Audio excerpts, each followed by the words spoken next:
பசி என்றால் 10 நாள் கிடப்பேன், பயணம் என்றாலும் 100 நாள் நடப்பேன். ஒட்டிய வயிறு, உறுதியான கால்கள், எளிய சுமை. இதை கொண்டவன் எவனோ அவனை நாம் தமிழர் கட்சி அரசியல் புரட்சி படையின் தலைவர்.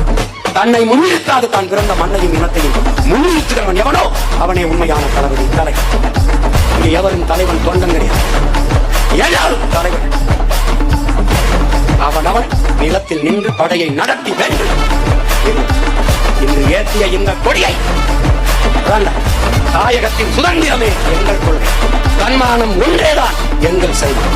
இந்த கொள்கையை ஏற்று களத்திலே நின்று போரிட்டு மாண்ட மறவர்களின் மீது உறுதியேற்று நாம்